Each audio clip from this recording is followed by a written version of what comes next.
All right, hey, we're live. Let's get to work. So I just need to boost my signal here real quick, make sure I'm live. Listen through. Give me a second here.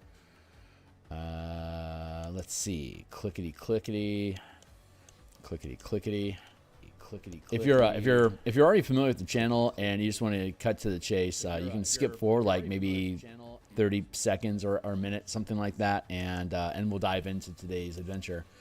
But if you are here with me in the now, let's see, pressing some buttons here real quick to get that up and running. You might cut paste here so I don't have to think about the screen so much. All right, hey, my name is Will Kearney. What's up? Centered myself up here. Hey, I create role-playing games. I illustrate them and I publish them online. And right now, I'm focusing my attention on Dungeons and Dragons 5th edition, 2024. We're creating an Eberron adventure. It's for characters level 7 to 8. It's in the Carnwood of Carnath on the continent of Cordover. And you're fighting undead in the forest, basically. So good times. I've been a D&D. I've been running games in D&D since 1987. I've been an illustrator since '99. I've been an Eberron enthusiast since 2000. I want to say 2004, 2005. And I've been creating content on the DMsGuild since 2018. I think is the first time I actually published something on my own. And we've been doing it ever since. So, but I've never published an adventure. So I've done maps and illustrations for plenty of adventures.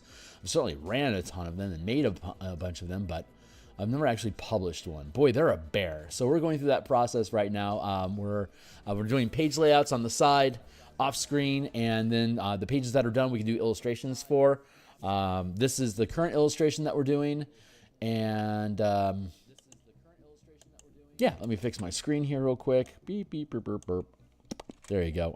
Here on YouTube, like, subscribe, hit the bell icon. Holy crap. Hey, more subscribers. Thanks a lot, guys. Really appreciate you.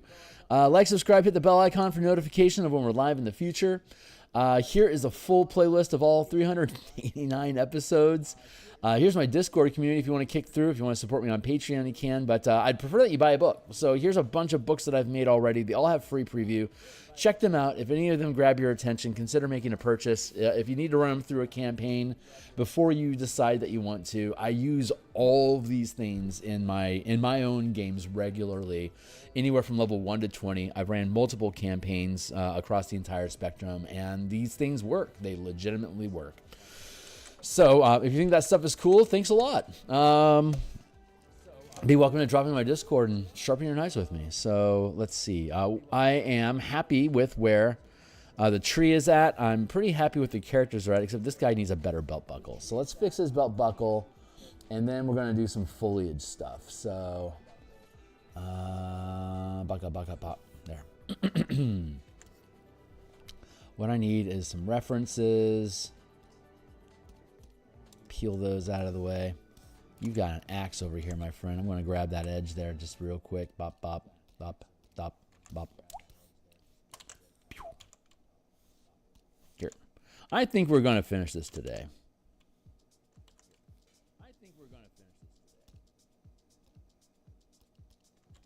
Let's try that again.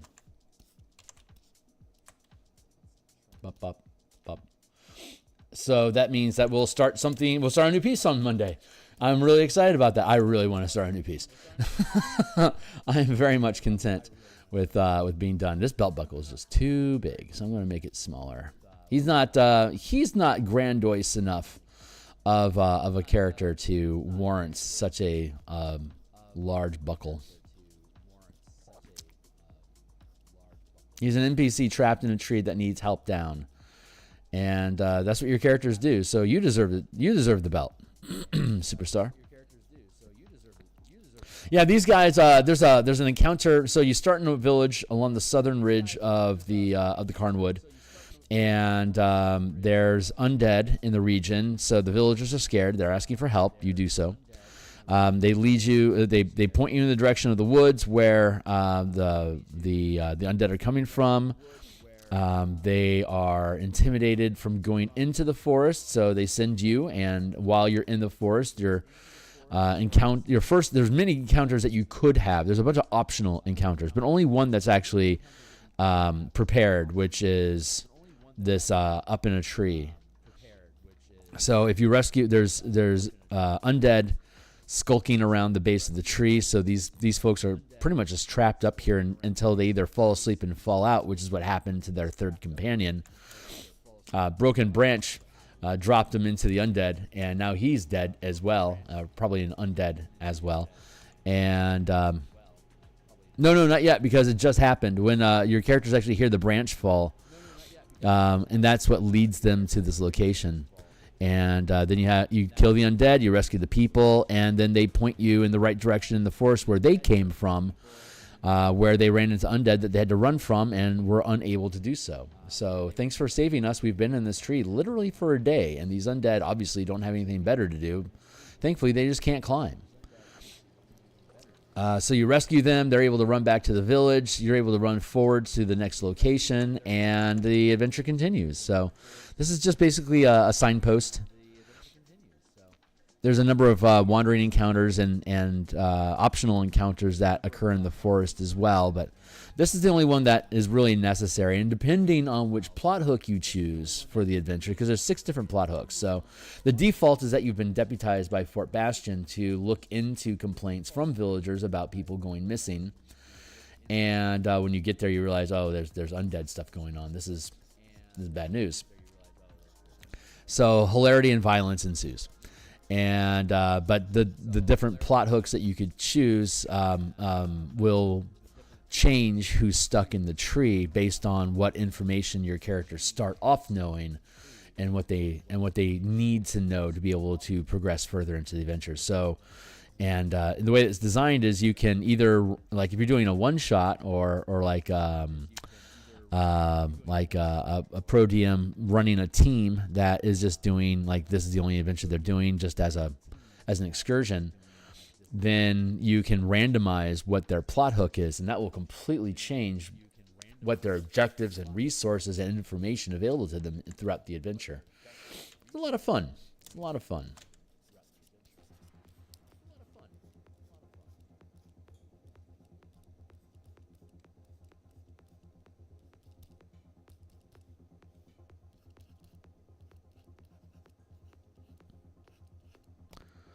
So hopefully folks enjoy this. And it's got a lot of toolkits in it. It's got mapping, like it's got forest map tool, like the forest map terrain that we have for combat encounters inside the forest. It's a full. We provide a bunch of prepared maps for you, but there's also like some flat forest floor maps that don't have anything on them, and then a bunch of tree icons. And like piles of rocks and felled logs and threshes. There's all sorts of it's a bunch of just little tokens and resources that you can use to make your own maps in the forest if you want to. If you like the style that I use. So we also have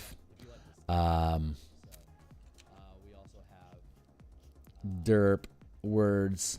There's the Swampy Manifest Zone. That's a toolkit.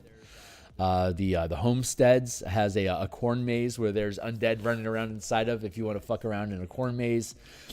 We have multiple tiles of corn mazes that all connect to each other like a maze.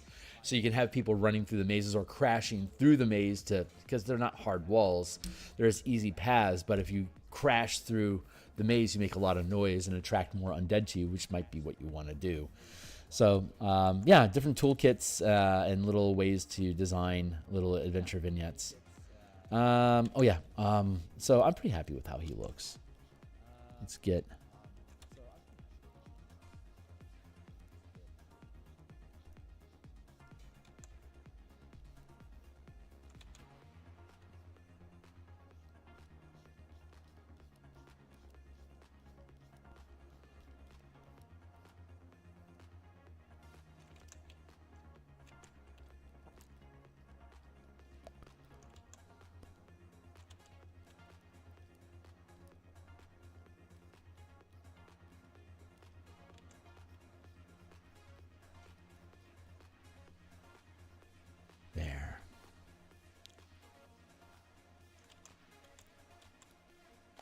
We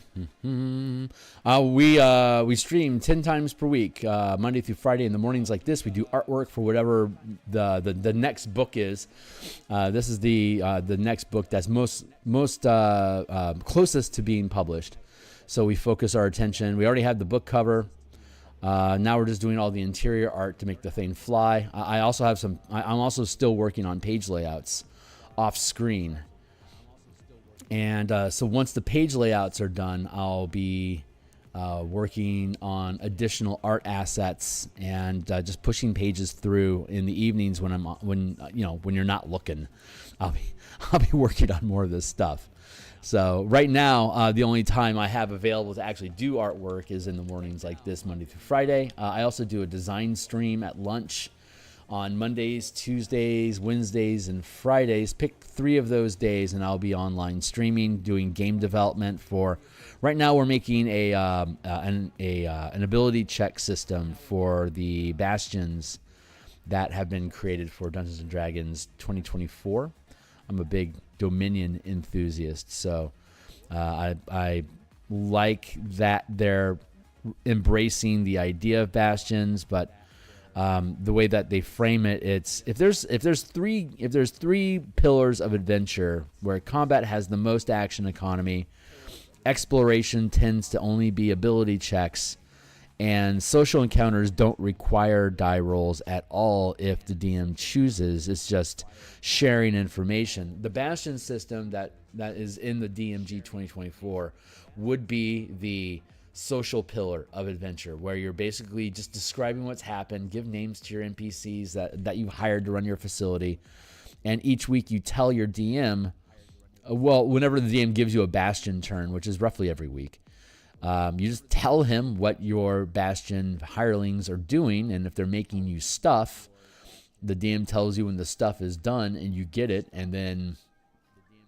have additional. Basically, you're just creating your own resources, which or magic gear and stuff like that. So which I'm fine with, except that I think there needs to be a little bit more sense of by making it instead the exploration pillar with ability checks. You can introduce success and failures, which will lead to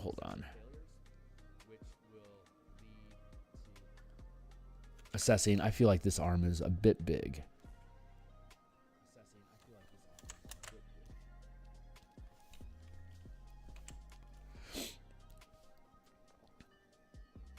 I just want to shrink that a tick. Yeah, that feels better. And then I have it underneath.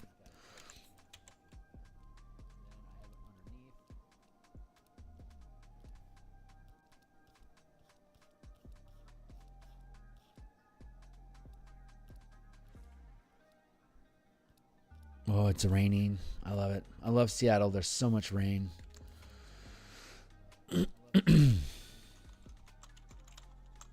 There we go. Scoot you over to grab that branch, buddy.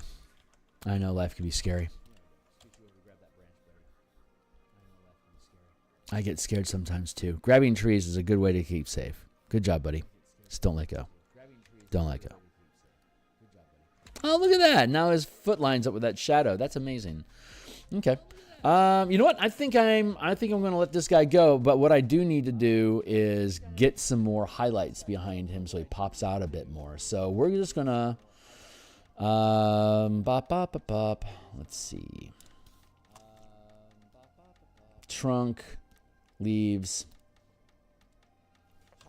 Let's grab a leaf brush, a leaf eraser. Create a new layer. Let's grab some light foliage back here. That feels pretty good. We can blow this out here.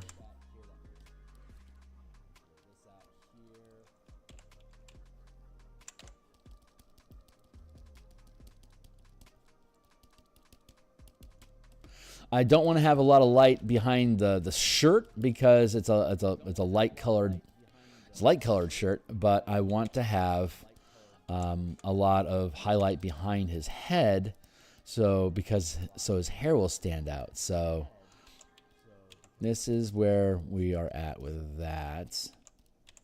Just patching in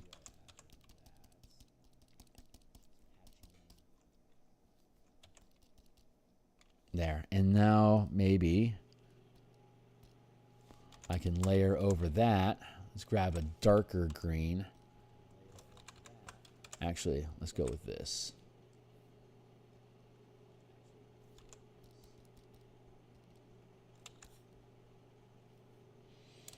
Not bad. Pepper that in here.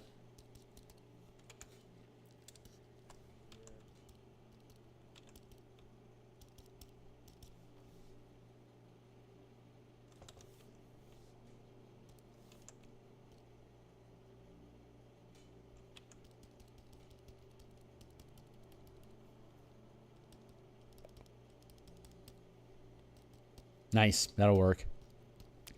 And I can dot this a little bit, thin that down. Let's colorize over here.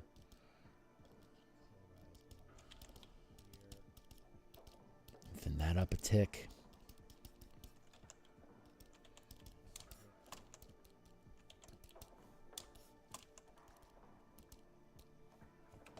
It's too dense. Let's grab a lighter green and pepper that in. Just give it a little bit of pepper.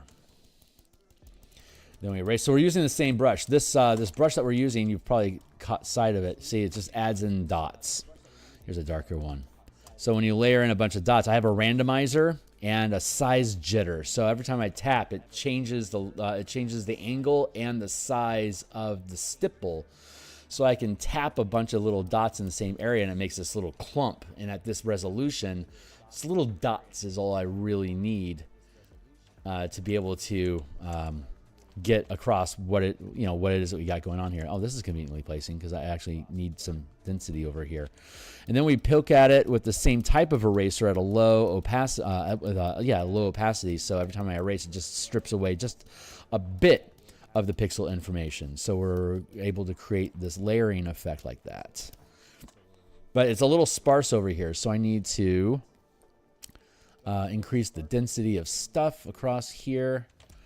But I don't want to break up her hair silhouette too much with the background, so I'm going to back off here like that. And I'm just grabbing random color snippets and just kind of dropping them in here as I feel is necessary.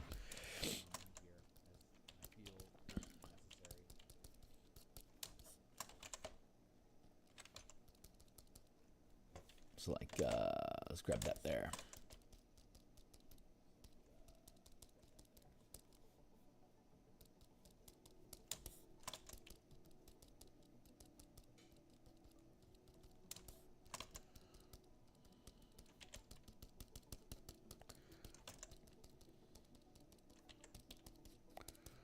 Drop that out there like that.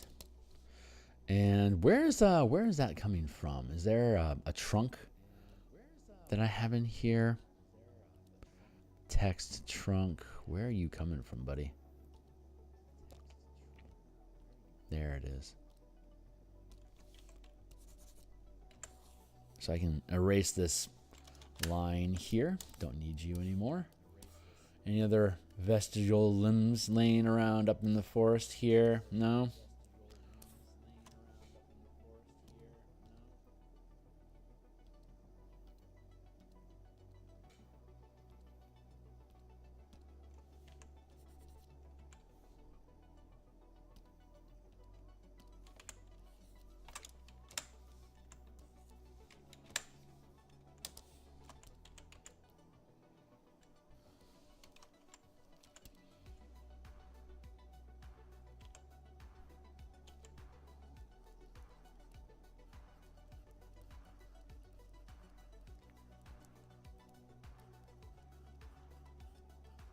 Let's trim my tree. Yeah, we'll finish this today. God, that feels good. So we'll, I don't know what it is that we're going to do next week, but we're going to start something new on Monday. God, we've been picking at this thing for like 2 weeks. A ridiculous amount of time. It's been worth the effort for sure, but some of these things just, they take a while sometimes, man. But that's the love. I don't do this. I'm not looking for production speed. I'm not looking, honestly, I am not at a place where I want this to be a business that I quit my day job. I love my day job. I love the work that I do. I don't have any reason to bounce away anytime soon. So I'm just gonna let this. I'm just gonna let what we do just gradually build up. And if at some point it becomes obvious that I should quit my day job so I can do more of this stuff, then I'll quit my day job and I'll do more of this stuff. And God bless it when I get there. But because I love art, but the thing that I am more paranoid about anything else is making this into a business and absolutely just killing my creativity.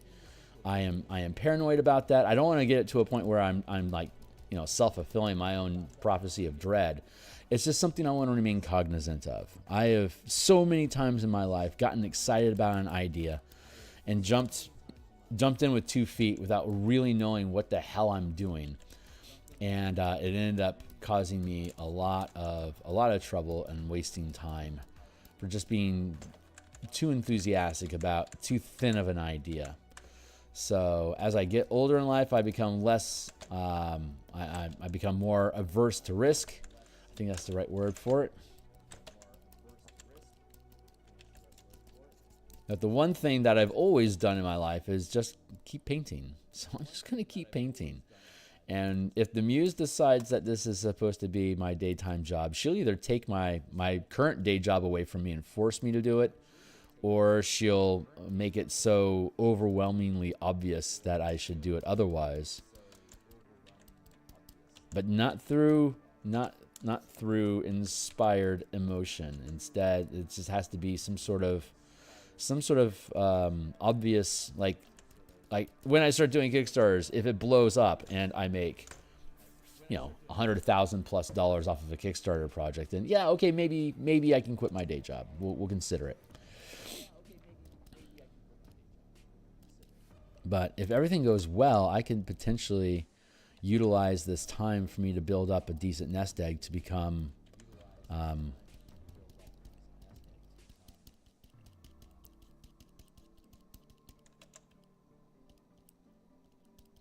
what's the word I'm looking for?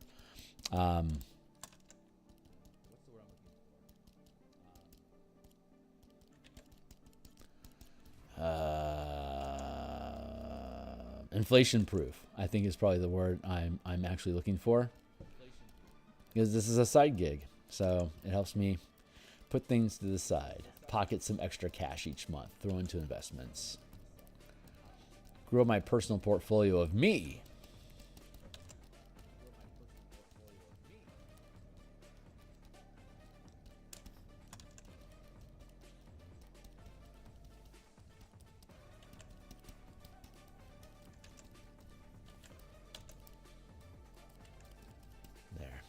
Now we're going to do another layer of leaves across the top here.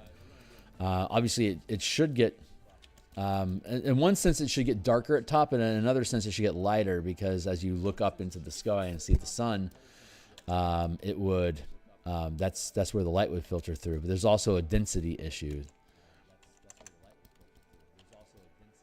So let's grab a lighter color and start peppering that one in.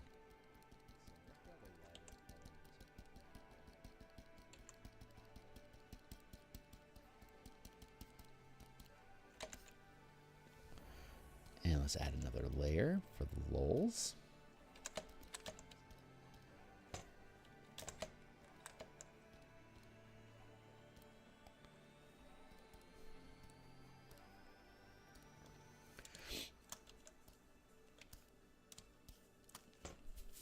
That feels pretty good. It's a little sparse over here, so I think I need to, I want to up the density over here. I know most of this is going to get is going to get masked over because of the text, but I want the language there so that we have the consistency.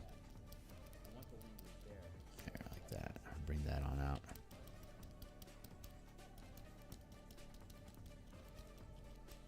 This is how Bob Ross paints. I learned how to do this specifically from Bob Ross videos. I was such a Bob Ross enthusiast as a kid. I used to watch a show Saturday mornings before the Dungeons and Dragons cartoon would come on. I'd get up, grab a bowl of Lucky Charms or Twix, a bowl of Twix. Hell yeah, kid. There. There's a dense pocket up there that I want to pick at. Just gotta find it. That helps. There.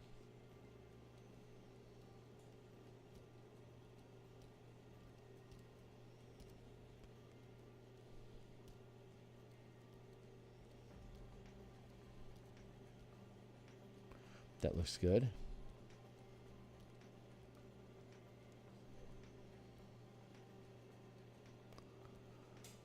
Huh.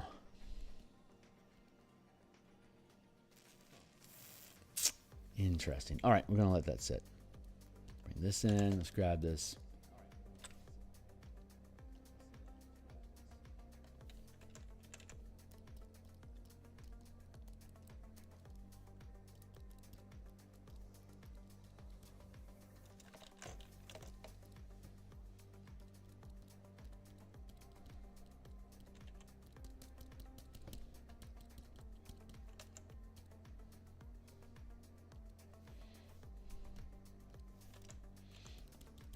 Add another layer, smaller size brush default.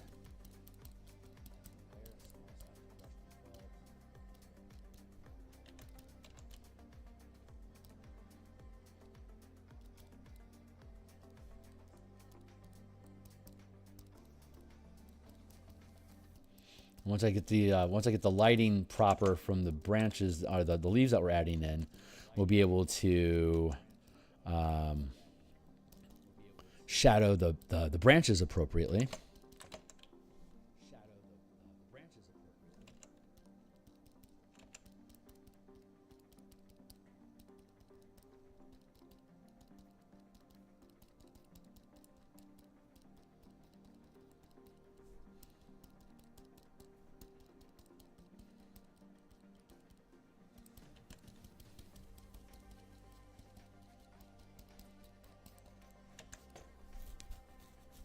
Like that. Let's go.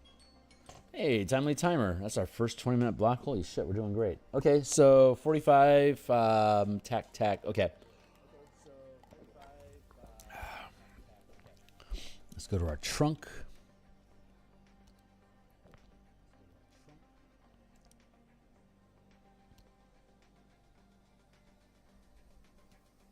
That's where that's coming from.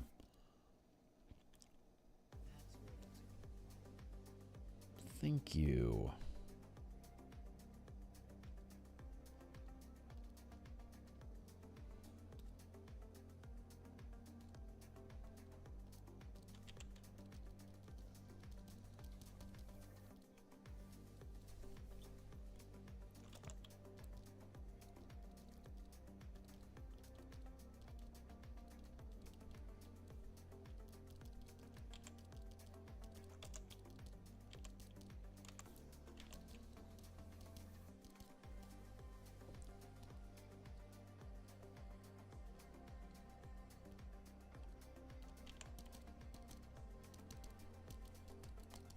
Unclump a bit, stand it down. That feels pretty good. I think I can be content with that. Actually, what I want to do is drop down here and add in a real background here to thick that up a bit.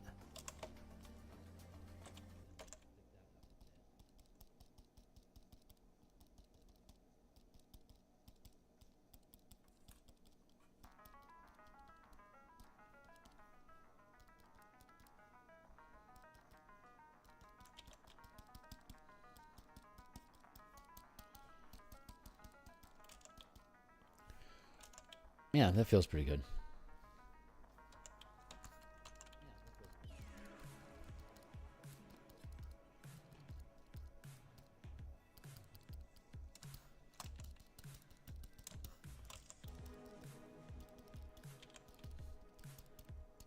Cool. Okay, so I think that's going to be okay for the background branches.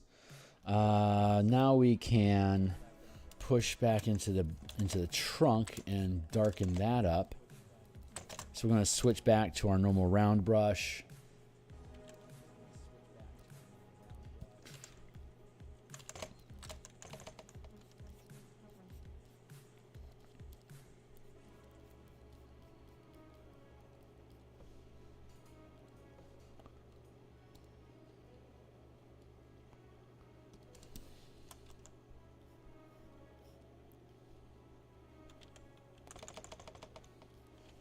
Up this to 100%. Oh, hey, what's up? Francois, what is up, my guy?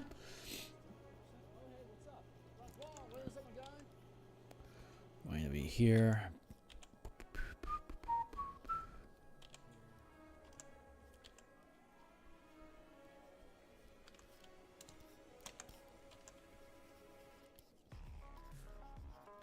Yeah, so we're gonna flesh this out, and then we'll add in an overlayer of a top layer of foliage that'll help cap off this top part here.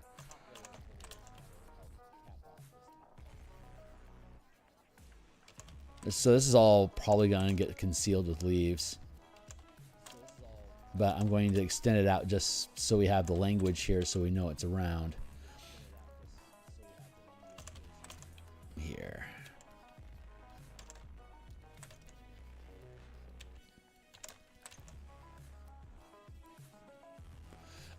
So let's see. This is Friday, so I'm going to be back on stream. It's 7:15 now. I'll be back on maybe like in about 5 or 6 hours. Something. I'm not exactly sure what my timing is going to be like today, but I'll be back around for lunchtime to continue working on the Bastion campaign supplement.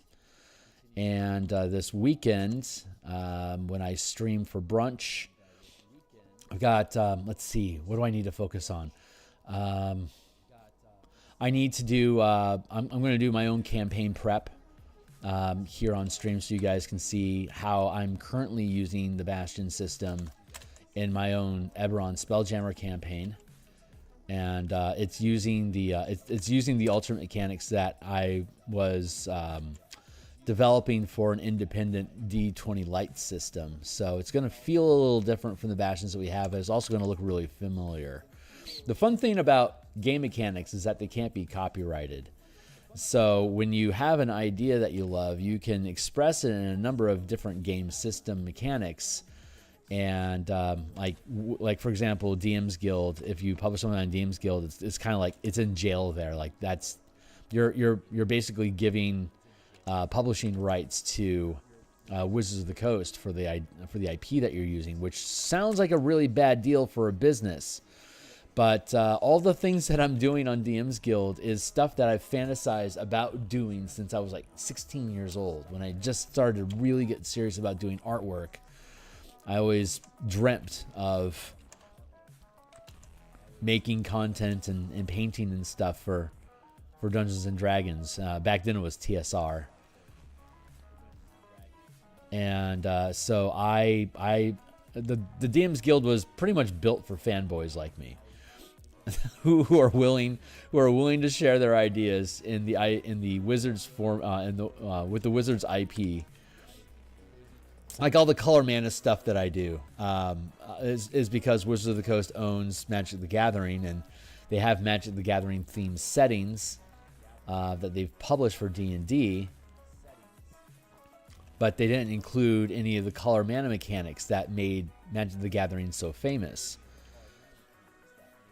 So, and they never will, because that's a level of complexity that goes against basically their general business model of keeping things simple. And if you want to vary from those rules, that's you're welcome to do so. So I am welcome to do so. So I am. So that whole, if you haven't seen, anyone that hasn't seen that series of books, you can check it out. They're all here. This is the biggest bundle. This is on my agenda to update for 2024, but we have all the spells converted to color mana here. We have a Point Warlock system that uses color mana with the spell lists. We have Elemental Key, which is an alternate form of the Way of the Four Elements for the monk to turn it into a half-caster using the mana system. The core mechanics for all spellcasting classes use color mana. Knights and Tricksters is specifically about the Eldritch Knight and the Arcane Trickster in Dungeons and Dragons, doing modified tricks with the color mana system. Here was an old coupon. And here's a universal spell point system that doesn't use color at all, but does use the alternate spell point system that we developed for use with mana. The elemental key is cool because it takes the same idea and says you can do this thing with color and you can do this thing with 4 elements: air, earth, fire, water, or in the color mana system, fire, red, green, and blue.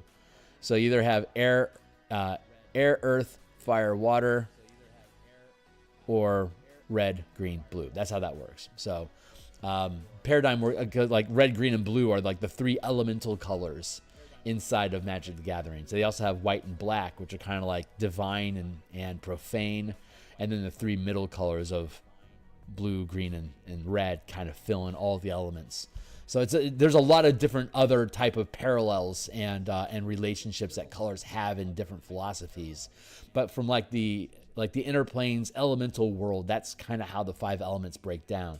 So the Way of the 4 Elements only focuses on the 3 colors of red, green, and blue, as opposed to like a necromancer would be heavily focused in black magic, for instance. So there's a lot of different ways that you can manipulate the 5e game engine to create different types of narratives. I believe the term is generally called ludonarrative, when the mechanics of your game complement the narrative inside the game itself as well. So that is one of the things that I enjoy doing, is finding a style of gameplay and then building mechanics specifically to lean into that style of play.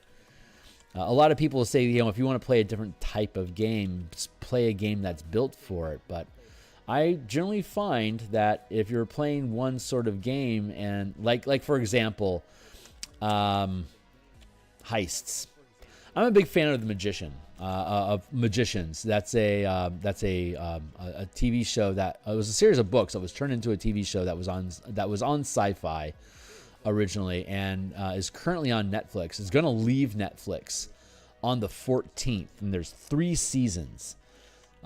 So anyone that's not familiar with The Magicians, I don't know if it's just going to disappear from streams for a while, or if somebody else is picking it up, and you might not have access to it. So if you have Netflix, check out The Magicians. That show is fucking awesome. But they're all a bunch of magicians. They're like college age students of magic that eventually graduate and save the world. God knows how many times. They actually get tired of saving the world. Like, they complain to themselves how often they have to fucking save the world. It's great. But and like at one point they saved the wrong world. So like it's such a great show. If you haven't seen The Magicians, God, it's worth your time. And like the first 7 or 8 episodes are pretty typical of like sci-fi fantasy shows, like where they're trying to establish the world and there's not much character development, and it's more look at this thing that we're doing. Stick around, please. We want to show you what's going on. And like kind of like Farscape. If you haven't seen Farscape, shit, that is a show.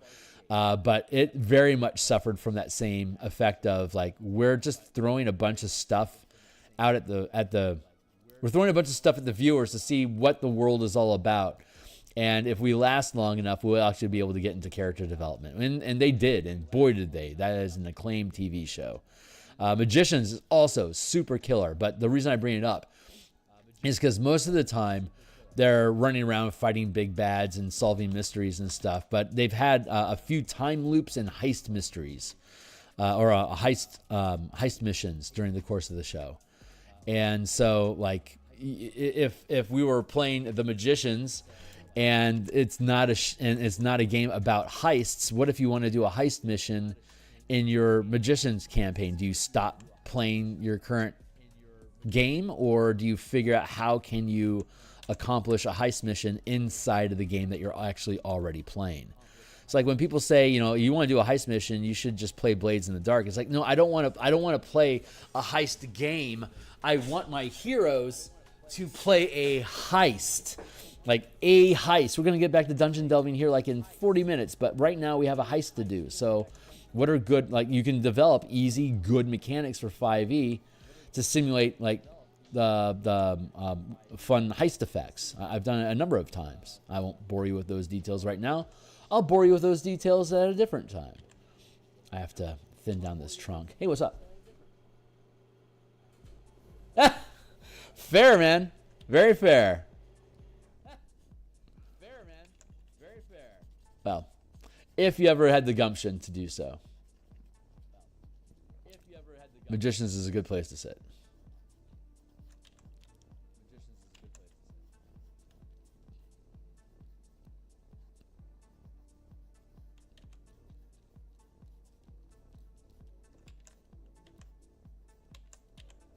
Right. So finding those like, sure, you could change the game system, but what if you can use the system that you like to use and just play it in different ways? Like the color mana system is one example of playing a game that you like a different way by changing the magic system, or the time travel adventure that I ran. I did a full 20 level campaign that was trapped inside of a time loop. So anytime one character would die, the entire team would reset at the beginning of the day. So no one was ever left behind. And I was able to use a bunch of like really cheat, sort of like really cheap, chintzy save or die effects, or like throw things that were impossible for the characters to ever overcome. Because if they die, they just reset and they know not to do that again.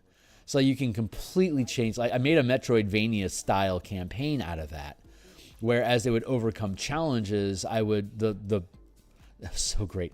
The players were all first-time players, and they're like, "Hey, we want to play a full campaign. We want to have the same characters throughout the entire campaign, but we also want to have the risk of like losing and combat and stuff like that. What do we do?"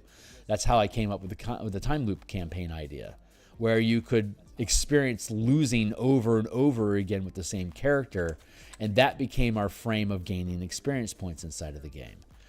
So you would retain your knowledge of what happened, and that is expressed as gaining experience points. And they could also do things like delay taking on a challenge and just loop through.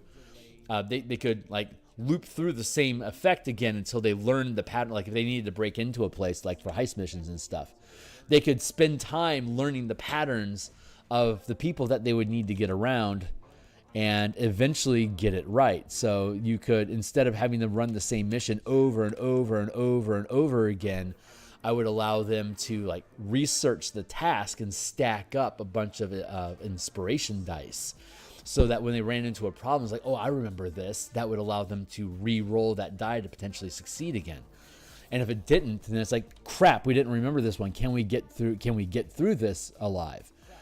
And so they could stack up. Like we had a party of 4 people, and you could have a total number of inspiration equal to your proficiency bonus per person, and they could share them. So at some points they would just dump in, like they would re-roll like 7 times to try to hit this number that you needed to move forward. It's like, well, that cost us a lot of our preparation, but we got through it. So what's the next challenge? And as they would go through that process, like they got held up at one point by an underwater fight with a giant crab, and this was at 5th level. So just to backtrack for a second, they were all brand new players. And so they were like, yeah, we want to play 5e, we're interested, but they were a little intimidated by how dense of a game 5e is. So like, Phil, you're really familiar with this game, right? I'm like, yeah. And I was like, well, tell you what, we want to play the game. We want the best experience that we can have. Why don't you choose the spells that we have? And why don't you provide us the suggestions for what feats to gain and all that stuff? Like, just help us. Show us the optimal path. And every one of them, all 4 people in the party said, yeah, that's the best way to do it. Let's just let Phil, our DM, advance our characters every time we gain a level and give us our feats and give us our spells and all that stuff. So I had complete control of what their character would be able to do each level. So instead of giving them a daily prep list that like we had a druid, a paladin, a ranger, and a rogue. And so instead of the druid swapping spells, quote unquote, every day, because when they died, they would immediately reset with a long rest. So they didn't have any downtime. It was go, go, go. You have until the end of the day or the world ends. You only have 16 hours.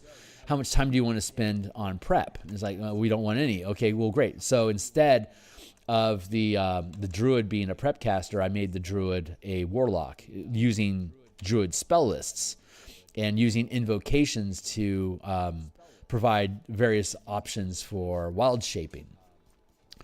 So that way they were locked in with the same spell lists every session until they gained a level. Then I could swap out some of the spells that they have, and I'd ask them, you haven't used this spell very much. Do you want me to replace it with something else to play with for a while, or are you finding reasons to make use of that spell? And if their answer was no, I don't need that spell, go ahead and swap it out, and I'd give them something else to play with for a while. I'm realizing here that I can branch, pardon the pun, I could branch, or I could push through this text block and have more of the foliage up here in this blank space up here. I don't know if that's going to look cluttery. I feel like I should just clip it and box it inside of this small space, but I could, if I wanted to, extend the foliage all the way up into this area here, as well as potentially over here, splashing further across the page in the background behind the text. But I don't know if I want to do that or not. I'm happy now with where the trunk is at. That was my priority for the moment. Now that we've achieved that goal, we can drop that back in. I really like how this piece looks. Oop, I had not finished the mission. What I need to do is continue to darken these branches around here so they can keep standing out. They can get washed out in the dark of the foliage, so I want to make sure what I want to stand out can stand out.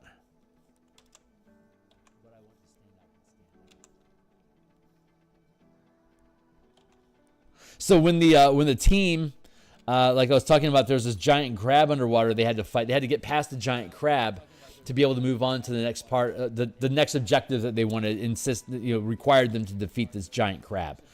And since the druid had a set spell list, she couldn't just say, "Oh, I'm just going to pick up water breathing."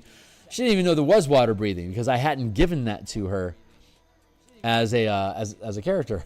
So they had to fight this crab, and they died a lot. They died a number of times simply because the way that I run underwater combat is the way that 5e works was hold on real quick. Hey, what's up? I think it looks cluttered already. You think you shrink the art by 85%? No.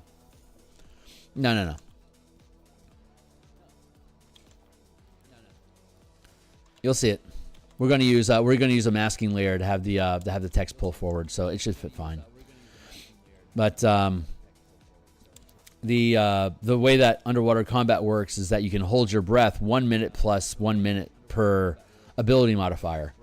And so I use that as the base model, but when you're in combat, whenever you take damage, that takes away 1 minute.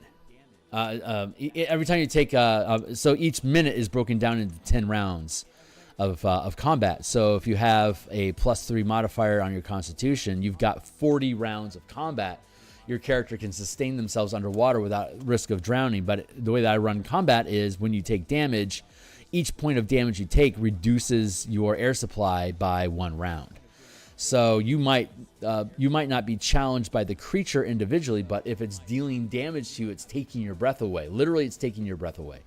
So you eventually run out of breath and die. And so the characters were 5th level when they were fighting this thing. They didn't have any kind of water breathing, so that was a massive threat to them. By the time they got through the threat and they gained their next level at level 6, I gave them water breathing as one of the level up perks that they got. So as they defeat enemies, they get access to new spells or new abilities.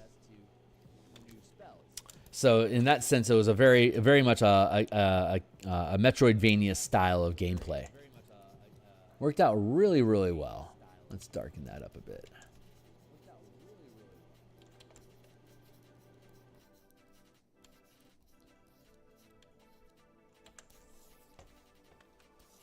I can actually take all of this, cut that, and drop it down into here.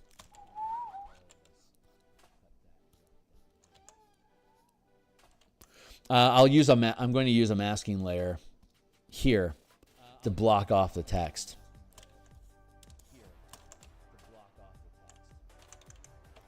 Like that.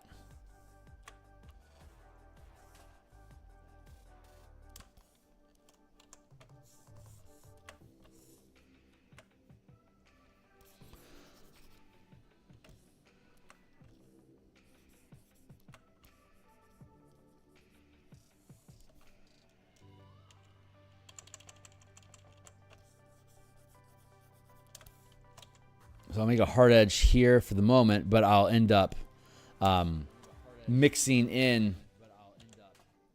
Yeah, I'll show you.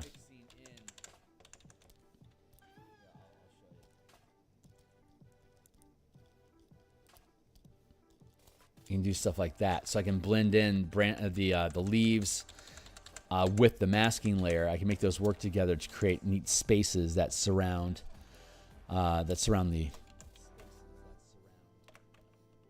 that frame the text. That's the word I'm trying to use. I can hear myself. That's too loud.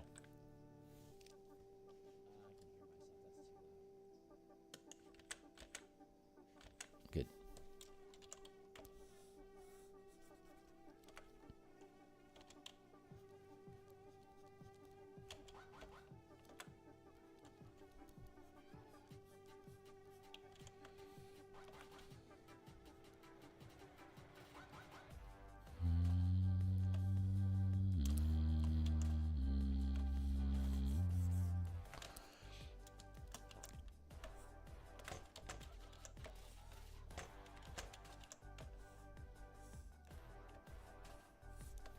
That's if I wanted to be blunt about it, pardon the pun, I can do this.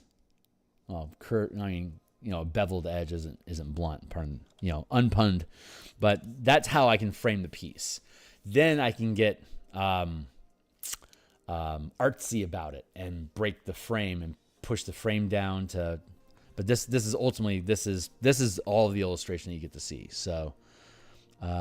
So what we do next is we take the foliage layer here and we can push that back up. Now that starts to look okay. Yeah, I'm pretty good with that.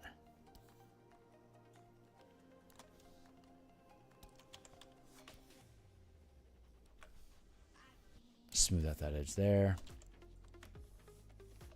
Smooth that out there.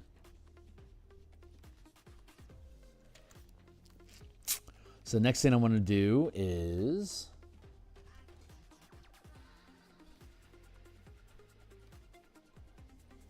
yeah, that feels right.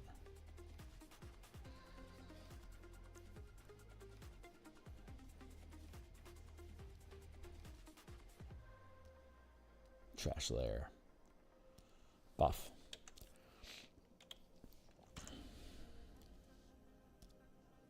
I don't. I want to use a little bit of this brush initially on the top edges, but I think I'm going to switch to a different type of brush for the closer material. Let's just see how this sits here like that.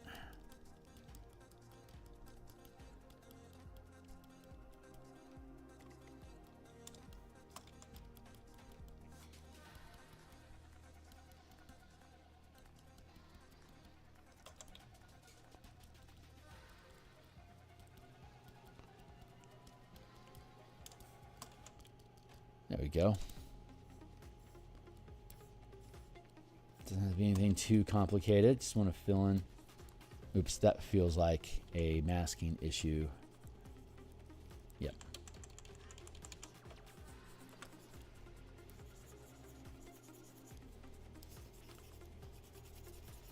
Masking layer be gone. There we go. This is obviously still a very rough frame, but I wanted to put it in place. These are the different areas of different dungeons at different points of the adventure, and they'll end up becoming radial buttons that you can click, and if you click on them, they'll take you to that part of the adventure. There's navigation buttons, but I like having a navigation toolbar on my books. The most pronounced example of it is the Spelljammer book that we made. Here, check this out. So we have our table of content that'll kick you to different points in the document. Like here's ship roles, where the action economy is broken up into piloting actions, so you can have 5e combat as a team operating a ship together. And this is in the combat chapter. So if I click the combat chapter icon, it takes me to the front end of the combat chapter. If I have, this is the monster menagerie, so I can take you to the creature menagerie. And it talks about the different monsters. And these are tokens that we made for the monsters. So the tokens become the artwork that we do. So, and then like, here's hazards. So you can click on that, takes you to ship hazards. I have to update this because they actually have burning as a hazard now in D&D 5e24. So I want to update the fire rules. And like here's a random system generator that we created for building wild space systems. And then here's the Light of Zarax's conversion guide. So you can use these radial buttons. They're all throughout the document, and this will take you back to the table of contents. So fun is super fun. PDFs like that, it's just I love building these things. They're so cool. Love building them. So that feels pretty good. Let's sparse that just a smidge.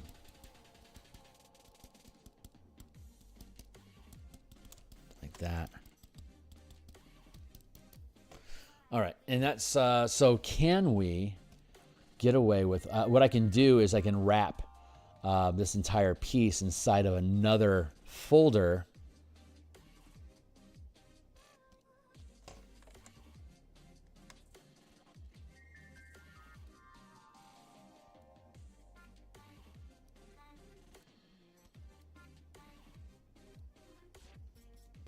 And I can give it a separate layer mask. And then let's find a different brush. Let's use the what brush do I like?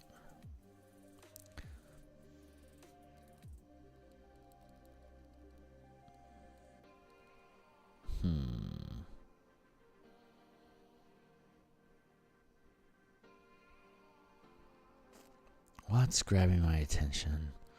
Let's go with the conifer. I'm going to use a low opacity for the eraser here to start carving through, but we can, yeah, because I might end up not liking this. Yeah, I don't like it already. We're going to ditch that layer mask. We're going to delete the layer mask, and we're going to create a new layer mask. Maybe I want to have 100%.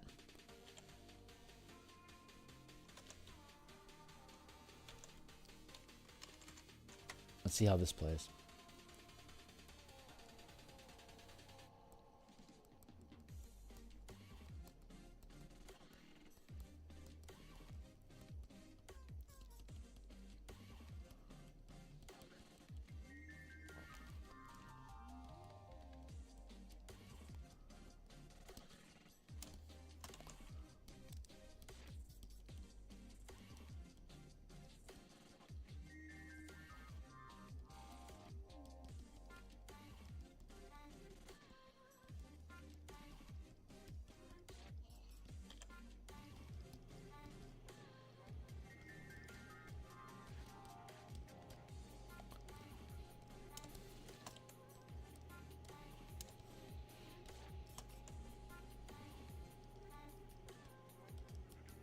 Let me just dot this around here. You see, it's just doing a little texturing here to break up the frame so it's not so hard-edged.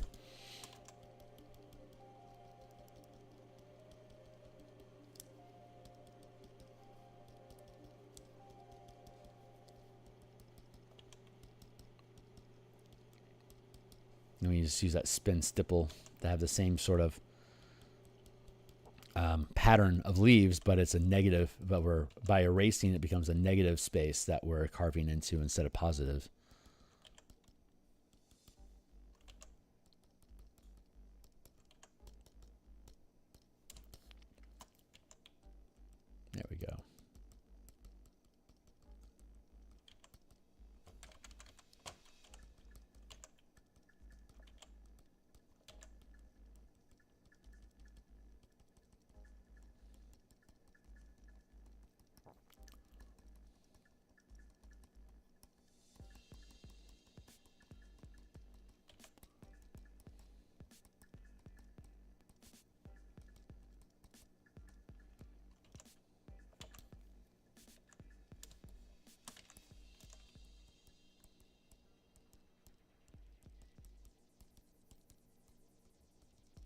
As long as I push things down far enough that it interrupts the pattern, that interrupts the line, then it'll probably end up looking okay.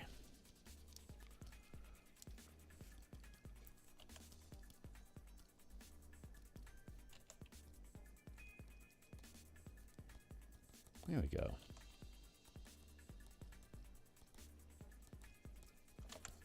There. See, now it sits much more cleanly inside its space, and the margin space matches the foliage underneath. So it's just a little added layer of connectivity.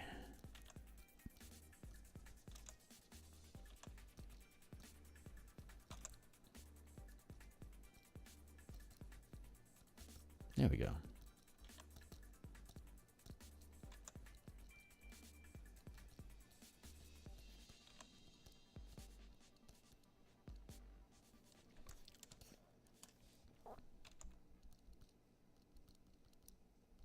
I like breaking frame. I like doing fades. I like the watercolor edging that Wizards often employs with their pieces. I just think that stuff is a lot of fun. So I try to incorporate it as well.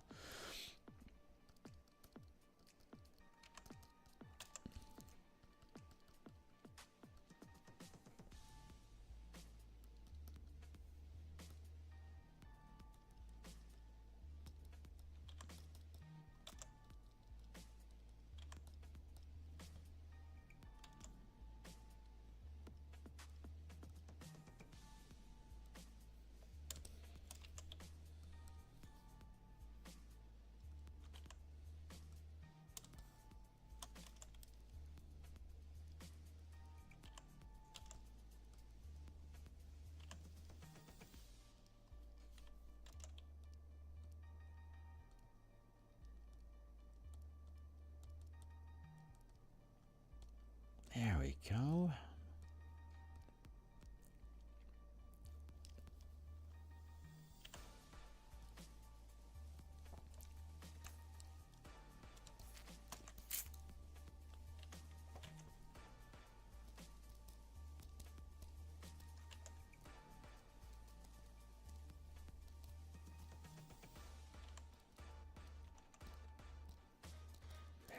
There we go. Just tapping at a little bit of finishing touches. Hey, look at that. It's 7:51. I'm going to bounce out of here in a few minutes. So this is pretty good timing. Break that up like that.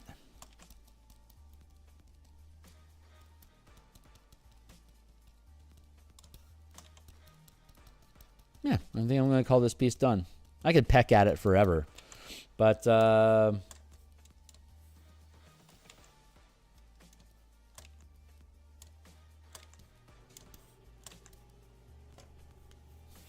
and there's pieces all throughout the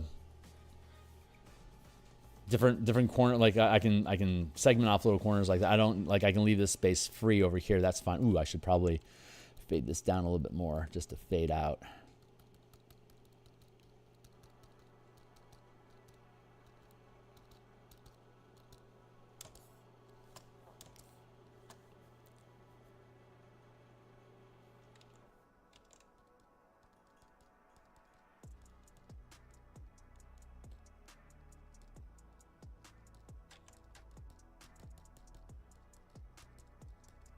There we go.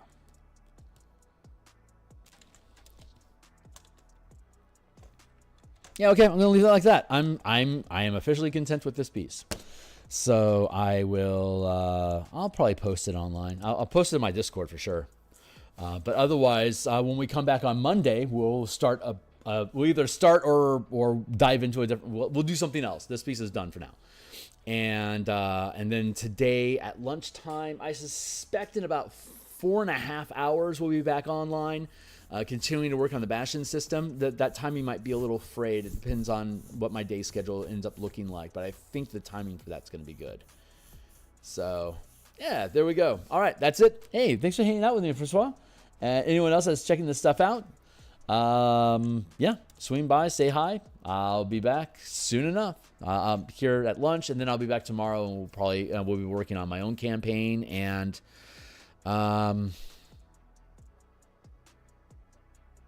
And I think we'll probably be, if I have time, we'll poke at martial powers. We have some updates to do on that as well. So that's it. I'll see you guys later. Cheerio.